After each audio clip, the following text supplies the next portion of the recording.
வேற எதுவும் வணக்கம். ஊபத்தலைகூடி உள்ள புரிதல் அனைத்தே புலவர் தொழில். 2500 வருஷத்துக்கு முன்னாடி வள்ளுவர் அளித்த வாக்கு. ஆனா அதை எப்படி செயல்படுத்திட்டு இருக்காரு ஒருத்தர், உங்களுக்கு யாருன்னு தெரியும்.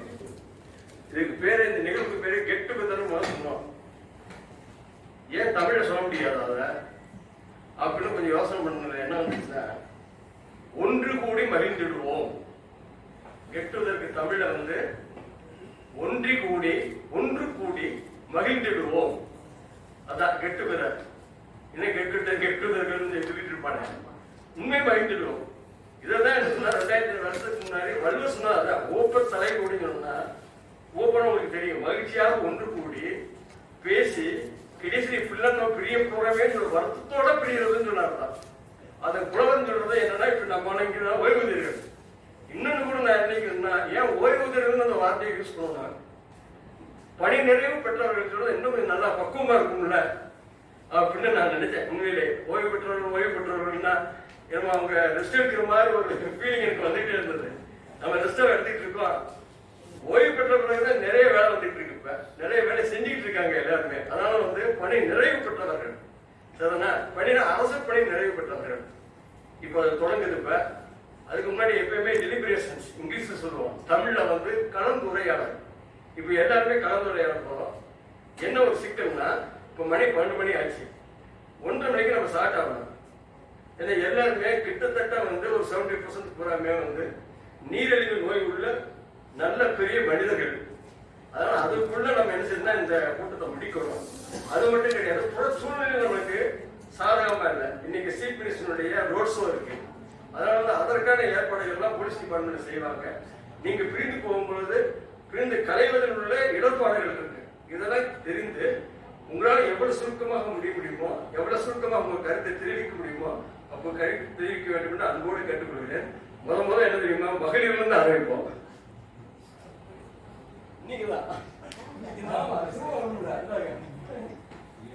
அப்படி உட்காந்துக்கலாம். உட்கார்ந்து பேசுங்க.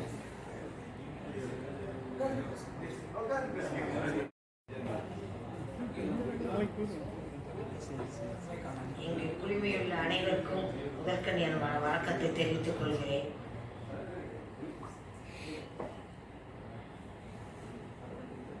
அண்ணன் சொன்ன மாதிரி நம்ம எல்லாருமே பணியிலிருந்து நிறைவு பெற்ற பிறகுதான் அதிகமான வேலைகள் வந்துருது. ஏன்னா குடும்பத்துல பிள்ளைங்களை பார்க்க, பேரம்பேத்திகளை பார்க்கறதுக்கு அந்த ஒரு வேலைகள் சரியா இருந்தது. அப்போ இந்த மாதிரி ஒரு கெட்டுக்கதை வச்சாத்தே நம்ம எல்லாருமே கலந்து பேச முடியுது. இப்போ நம்மளோட அன்பான வார்த்தைகளை பேசி மகிழ்ந்து கொள்கிறோம்.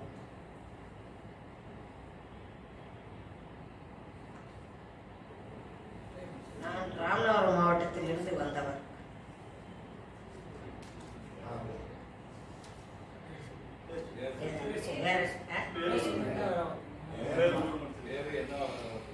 என் பெயர் சந்திரா. நம்ம மாவட்டத்தில் எல்லாருக்குமே தெரியும். அதை விட்டு நான் டிப்டி கலெக்டர் ஆனது விருதுநகர், புதுக்கோட்டை. கடைசி ரிட்டையர்மெண்ட் திண்டுக்கல் இருந்து பீஸ்ஃபுல்லாக ரிட்டையர் ஆகிட்டு. அதனால எல்லாருமே சந்திரான்னு சொன்னாலே இந்த ஒரு ஆளுக்கு தெரியும். அதனால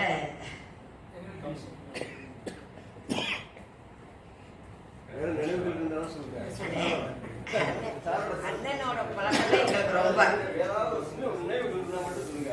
அவங்களோட சேர்ந்து ஏதாவது எனக்கு அந்த அவங்க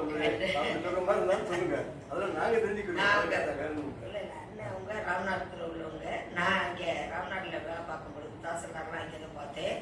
அப்பொழுது எனது குடும்பத்தில் ஒரு சிறிய பிரச்சனை இருந்தது. அப்போது என் பையனுக்காக நான் போய் அண்ணனை போய் எப்போவுமே அண்ணன் தங்கச்சியாத்தே பழகுவோம். ஆஃபீஸ் ஆளுகளாகவே பழகிறது இல்லை. ஒரு குடும்பத்துக்கு உறுப்பினர்களாகத்தே நான் பழகுவோம். ஆனால் அண்ணன்கிட்ட போய் சில விஷயங்களை கேட்டேன். அவங்க தகவல் சொல்லி அதை நிவர்த்தி பண்ணி கொடுத்தாங்க. அதை என்றைக்குமே நான் மறக்க முடியாது.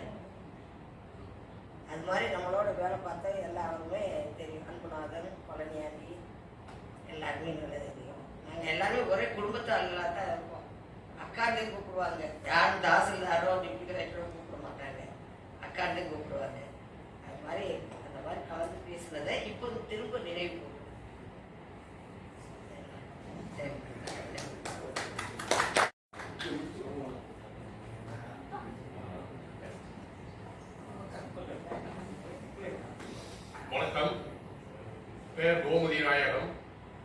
ஃபார்ம் ஹவுஸ் ராம்நாத் டிஸ்ட்ரிக்டில் ஜூனியர் அசிஸ்டண்டாக ஜாயின் பண்ணி திருவாரூர் தாலுகா அங்கே கல்கேட்டில் வேலை பார்த்தேன். அதுக்கு அடுத்தாப்புல விருதுநகர் மாவட்டம் போய் பொழுது விருதுநகர் மாவட்டத்துக்கு எஸ்டாலிஷ் பண்ணி போயிட்டேன்.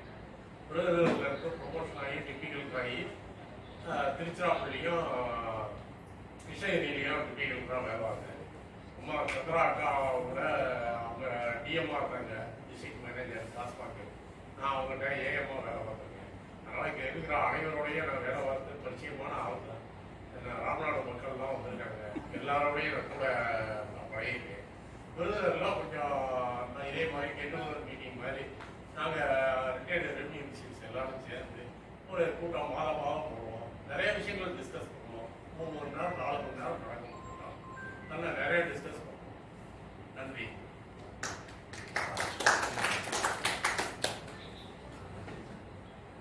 அனைவருக்கும் வணக்கம்.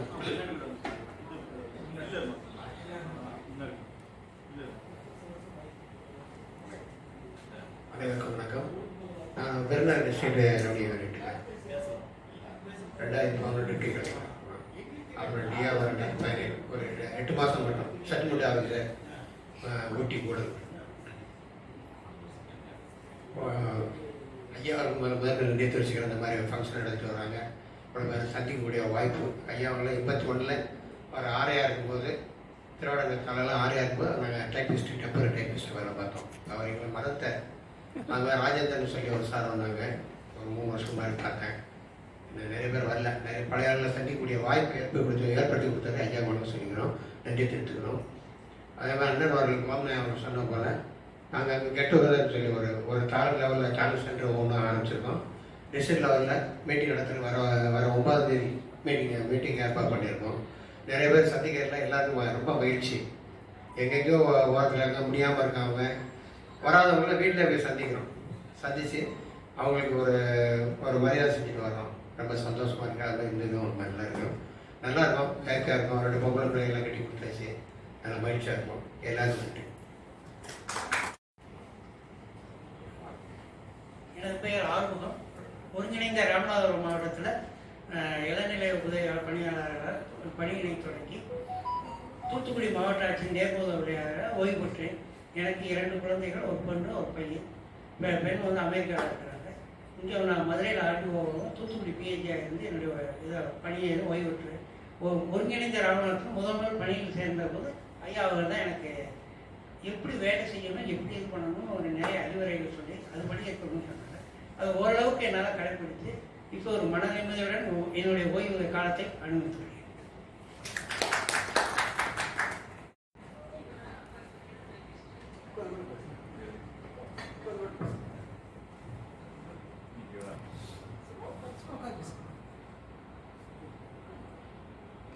என் பேர் ஆரோக்கியசாமி. நான் சிவில் தாயர். 17 வருஷமா என்ரோல் பண்ணி நான் சிவில் கேசஸ் நடத்திக்கிட்டு இருக்கேன். நான் 1987 டிசி 1996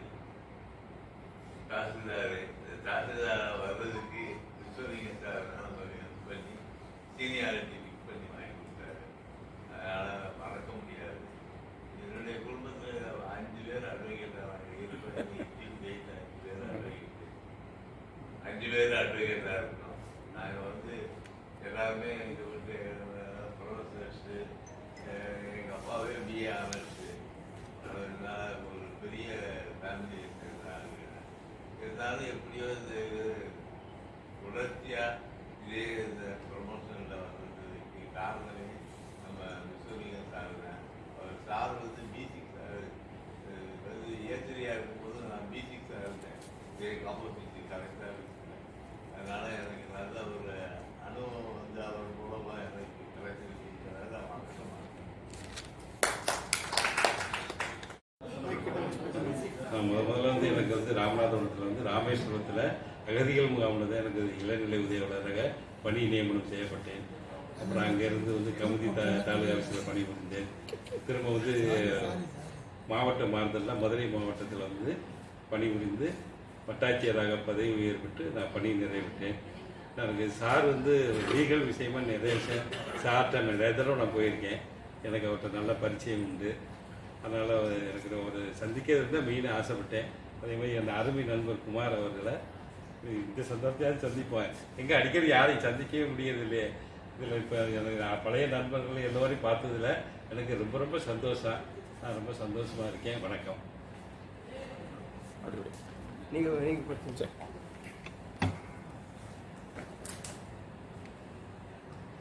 அனைவருக்கும் வணக்கம். பெயர் ராமானுஜம். 1965 சர்வீஸில் நுழைஞ்சிருங்க. யூனிவர்சிட்டி அசிஸ்டன்ட், டிப்டி தாசில்தார் எல்லாமே தாசில்தார் வரைக்கும் ராமநாதபுரம் மாவட்டம் தான். ராமநாதபுரம் தாலுகா திருவாரூரில் மோஸ்ட் ஆஃப் தி சர்வீசஸ். அதுக்கப்புறம் ராமேஸ்வரத்தில் ஒரு ஷார்ட் பீரியட் தாசில்தாராக இன்சார்ஜ் தாசில்தாராக ஒர்க் பண்ணது. ப்ரொமோஷன் வந்தது வந்து டெப்டி கலெக்டராக ப்ரொமோஷன் வந்து 98 டிஏடிடபிள்யூ திண்டுக்கல் முதல்ல. அப்புறம் உசிலம்பட்டி ஆர்டிஓ எல்லாம் 1.5 வருஷம். அதுக்கப்புறம் பிஏ ஜெனரல் கலெக்டர் மதுரை. இங்கே கலெக்டர் ஒர்க் உசிலம்பட்டி ஆர்டிஓ இருக்கும்போது தங்கவேல்னு கலெக்டர் இருந்தாங்க. நீங்கள் இந்த 2 நாள் ரெடி ஆகிக்கிறீங்க, இங்கே பிஏஜி ஜாயின் பண்ணணும் அப்படின்னாங்க. அதாவது புதுசாக சொல்கிறாரு. அப்போ மகேஸ்வரன் டிஆர் இருந்தாங்க. என்னங்க பண்ணீங்க அப்படின்னு அவர் பக்கத்தில் இருந்து கேட்டார். ஒன்றும் செய்யலை சார், அவரும் சொல்கிறாரு அப்படின்னு சொன்னோன்னே 2 days எனக்கு ஆர்டர்ஸ் வந்துருச்சு. அதுக்கப்புறம் இங்கே பிஏ ஜெனரலாக ஜாயின் பண்ணது. அதோட டிசி சப்ளை ஆஃபீஸர் திருச்சி, அங்கே ஒரு 2 years ஒர்க் பண்ணது. லாஸ்ட்டாக வந்து சிவகங்கையில் எஸ்டிசி பிஜிஆர்சி கிரியேட் சேக்கின்னு ஒரு டிப்டி கலெக்டர் எலெக்ஷன்லாம் வந்துச்சு. அதெல்லாம் முடிச்சு அதுக்கப்புறம் அங்கேருந்து வாலண்டரியில் 2004 நவம்பரில் வாலண்டரி கொடுத்துட்டு ஒரு வருஷம் 2 மாதம் இருந்துச்சு. இருந்தாலும் போதும் அப்படின்ட்டு வாலண்டரியாக ரிட்டையர் ஆகிடுச்சு. அண்ணன் அவர்கள் விசுலிங்கம் அவர்களை பொறுத்த மட்டும் அவர்கள் வந்து நாங்கள் ராமநாதபுரம் காம்போஸ்டாக இருக்கும்போதே அசோசியேஷன் சம்மந்தமாக பழைய ராம்நாட் கலெக்டரேட்டில் வெளியே வந்து சாயங்காலங்களில் அந்த மீட்டிங் போடுவாங்க. என்ன பேசுகிறாரு ஏது பேசுகிறாருன்னா ரொம்ப எளிமையாக புரிகிற அளவுக்கு அந்த சங்க நிகழ்ச்சிகளை பூரா தொகுத்து கொடுப்பாரு அண்ணன். அந்த மாதிரி ஆரம்பித்த தொடர்பு வந்து அதுக்கப்புறம் அவங்க தாசில்தார் ராம்நாடுக்கு வந்தாங்க. நாங்களாம் அவங்களுக்கு கீழே வேலை பார்த்தோம். அவங்க வந்து ஒரு காலகட்டத்தில் அவங்க ரிட்டையர் ஆக வேண்டிய சூழ்நிலை வந்ததுனால அந்த தாசில்தாரோட ரிட்டையர் ஆனாங்க. எங்களுக்கெல்லாம் நாங்கள் கொஞ்சம் பின்னாடி வந்ததுனால எங்களுக்கு சான்ஸ் இருந்ததுனால டெப்டி கலெக்டர் ப்ரொமோஷன் ஆகி உங்கள் முன்னாடி இப்போ நின்றுட்டு இருக்கிறோம். முக்கியமாக என்னென்னு கேட்டிங்கன்னா எல்லாருமே ரிட்டையர்ட் எம்ப்ளாயிஸ் தான் இருப்பீங்க. நிறைய பேர் லாயர்ஸ் உடையக்காக உட்காந்து பேசிட்டு இருந்தாங்க, டிஸ்கஸ் பண்ணிட்டு இருந்தாங்க அவங்க மேட்டர்ஸ் எல்லாம். நம்ம வந்து கவர்மெண்ட் சர்வன்ஸ் அப்படிங்கிற முறையில் எல்லாம் ரிட்டையர் ஆகி ஆளுக்கு வந்திருப்பீங்க. அவங்க கையில் பிபிஓ இருக்கும் இல்லையா? ஒவ்வொருத்தருக்கும் ஏஜிட்டு வந்து பென்ஷன் பேமெண்ட் ஆர்டர் வந்திருக்கும். பென்ஷன் பேமெண்ட் ஆர்டர் வந்துருச்சு. நமக்கு வந்து ரெகுலராக பென்ஷன் டிஸ்ட்ரிக்ட் ட்ரெஸ்ட்லேருந்தோ இல்லை நீங்கள் எங்கே சார்ந்து இருக்கிறீங்களோ அந்தந்த ட்ரெஸ்ட்லேருந்து அனுப்புகிறாங்க. அப்படின்னாலும் இந்த பென்ஷன் பேமெண்ட் ஆர்டரில் எதை முக்கியமாக பார்க்கணும்னா நம்மளோட மிஸ்ஸஸோட பேர் இருக்கா, நம்மளோட ஹேர்ஸோட பேர் இருக்கா அப்படிங்கிறத எல்லாரும் கவனிச்சிருப்பீங்க. ரெகுலராக பென்ஷன் வந்தது வந்து பிபிஓ அந்த ஏஜிட்டிருந்து வந்தது கூட நம்ம பிபிஓ பார்க்குறதே கிடையாது. மசரிக்கு போகிறோம், கலெக்டர் இது பண்ண அந்தந்த ட்ரெஷரி போகிறோம், வருஷத்துக்கு ஒரு தடவை மசரி பண்ணிட்டு வரோம். அதில் என்னென்னு கேட்டிங்கன்னா இவரோட சொந்த மைத்துனர் பேர் வந்து செல்வகுமார்னு, அவர் கோஆபரேட்டிவ் டிபார்ட்மெண்ட்லேருந்து சிஎஸ்ஆர் ரிட்டையர் ஆனார். சொல்லிகிட்டே இருந்தோம், எப்பா உன் பிபிஓ பாரு, உன் மிஸ்ஸஸ் பேர்லாம் இருக்கா, குழந்தைகள் பேர்லாம் இருக்கான்ட்டுன்னு. 2 மாதம் கழிச்சு திடீர்னு ஃபோன் பண்ணாரு, என் மிஸ்ஸஸ் பேர் இல்லை. எதில்? பிபிஓவில்.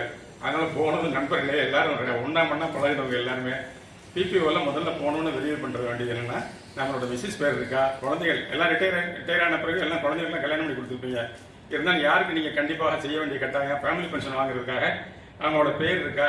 ஒரு சிலருக்கு வந்து பேரில் வந்து மிஸ்டேக் இருக்குது அப்படின்னு சொல்லிட்டு சொன்னாங்க. பேரில் மிஸ்டேக் இருந்தால் யாருக்கு அனுப்பணும்?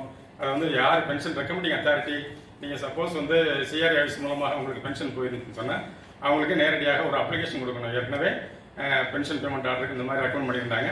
அதில் ஏஜி ஆஃபீஸில் சாங்ஷன் பண்ணதில் மிஸ்ஸஸ் பேரில் மிஸ்டேக் இருக்குது. இப்போ கூட 2 இப்போ ரிட்டையர்ட் ஆஃபீஷியல் அசோசியேஷன் இருக்கிறதுனால இதெல்லாம் கொஞ்சம் நாலேஜுக்கு வருதுங்க. பார்த்தா மிஸ்ஸஸில் ஒரே ஒரு ஸ்பெல்லிங் மிஸ்டேக் இருக்குது அப்படின்னு சொல்லிட்டு பென்ஷன் பேமெண்ட் ஆர்டர் வந்து ஃபேமிலி பென்ஷன் வாங்குறது அவங்களுக்கு ரொம்ப சிக்கலாகும். அப்படிங்கிறதுனால இதெல்லாம் கண்டிப்பாக நீங்கள் வெரிஃபை பண்ண வேண்டியது அவசியம். போன உடனே முதல்ல எதை பாருங்கள், பிபிஓவை எடுத்து பாருங்கள். வீட்டில் தானே கிடக்கு, எடுத்து பார்க்கறதுக்கு 5 நிமிஷம் ஆக போகுது. நிறைய பேர் அப்படி இல்லாமல் இருந்துடுறாங்க. இவரோட பிரதர்லாவே அந்த மாதிரி கேஸ் ஆகி கடைசியில் ஜேஆர் மூலமாக இப்போ தான் அவருக்கு வந்து மிஸ்ஸஸ் நேம் ஏற்கனவே பென்ஷன் ப்ரொபோசல் அனுப்புறது இருந்துச்சு. ஆனால் ஏஜி ஆஃபீஸில் மிஸ்டேக் பண்ணிட்டாங்க, வேணும்னு செய்கிறதில்ல, இப்போ மிஸ்டேக்காக கூட நடந்திருக்கலாம். இதெல்லாம் வந்து எல்லாரும் பார்க்க வேண்டியது என்பதை சொல்லி அடுத்தாப்புல மூத்தோர்களில் வந்து இந்த காட்ராக்ட் நமக்கு ஆப்ரேஷன் பண்ணுறோம் இல்லைங்களா, கண் புரை, அதுக்கு வந்து கிட்டத்தட்ட 30,000 ரூபா சாங்ஷன் பண்ணியிருக்காங்க அப்படின்ட்டு சில இடங்கள் வந்து ரொம்ப கம்மியாக கொடுக்குறாங்க அப்படின்ட்டுலாம் சொல்கிறாங்க. அதுக்கு வந்து மூத்தோர் குரலில் மாதாந்திர இதழ் ஒன்று வருதுங்க. அதில் வந்து அரசாங்கம் வந்து என்ன உத்தரவு போட்டிருக்கு அப்படின்னா அந்த கன்சர்ன் டிபார்ட்மெண்ட்டுக்கே எழுதி நீங்கள் இந்த மாதிரி ரெப்ரஸன்டேஷன்லாம் எங்களுக்கு வருது, அதனால் 30,000 வந்து பெர் ஐ கொடுக்கணும் அப்படின்னு ஒரு இன்ஸ்ட்ரக்ஷன் கொடுத்துருக்காங்க. அது வந்து ஜியோ வந்திருக்கு. ஜியோ எல்லாம் கவர்மெண்ட் லெட்டராக வந்திருக்குன்னு வைங்களேன். அதுக்கப்புறம் இப்போ பிபிஓவில் pensions to be verified spelling mistake இருந்தாலும் நீங்கள் வந்து டிபார்ட்மெண்ட்டு தான் அப்ளை பண்ணணும். 8 இயர்ஸ் கம்ப்ளீட்டட் கேசஸ் இருக்கு இல்லையா, 8 இயர்ஸ் கம்ப்ளீட்டட் கேசஸில் வந்து சில கேசஸ் வந்து இறந்துருவாங்க. அப்போ பிபிஓவில் பார்த்தீங்கன்னா மிஸ்ஸஸ் நேம் வந்து டேட் ஆஃப் பர்த் இல்லாமல் இருக்கும் பல இடங்களில், ஏஜ் மாத்திரம் போட்டிருப்பாங்க. அதுக்கெல்லாம் வந்து நீங்கள் யார்கிட்ட அப்ரோச் பண்ணலான்னு இருக்கு. கன்சர்ன் டிஸ்ட்ரிக்ட் ட்ரெஷரி ஆஃபீஸர் இதில் தாராளமாக செய்யலாம் அப்படிங்கிற இன்ஸ்ட்ரக்ஷன் தான் இருக்குது என்பதை சொல்லி, ஐயா அவர்கள் இந்த வருஷத்துக்கு ஒரு தடவை கூடுற கூட்டத்தில் எல்லோரும் ராம்நாத் பீப்புள் பூரா வந்துடுறீங்க. பார்க்கறதுக்கு ஒரு சந்தோஷமா இருக்கு. இந்த நிகழ்ச்சியை சந்திராமெல்லாம் பார்த்து ரொம்ப வருஷம் ஆச்சு, 20 வருஷத்துக்கு மேலே ஆச்சு. திடீர்னு பார்க்குறது ரொம்ப சந்தோஷமா இருக்கு. உண்மையிலே இந்த நிகழ்ச்சியை ஏற்படுத்தி கொடுத்த அண்ணன் சொல்லி அவர்களுக்கு நன்றி சொல்லி அமைவது ராமானுஜம். நன்றி, வணக்கம்.